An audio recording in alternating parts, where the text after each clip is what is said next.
ای خالق مهربان، ای خالق مهربان، مرا وسیله صلح و آشتی خود قرار ده، تا آنجا که نفرت است حامل عشق، جایی که خطا و بدی است حامل گذشت، جایی که نفاق است حامل یکرنگی، جایی که نادرستی است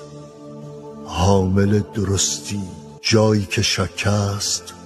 حامل یقین، جایی که ناامیدی است حامل امید، جایی که تاریکی است حامل نور، و در جایی که غم است حامل شادی باشم.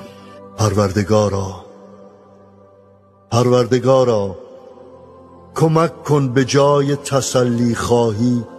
تسلی دهم، و به جای درک شدن درک کنم، زیرا که پیدا کردن در گرو گم شدن است. با بخشش دیگران خود بخشوده می شویم و در مرگ حیات جاودان پیدا می کنیم.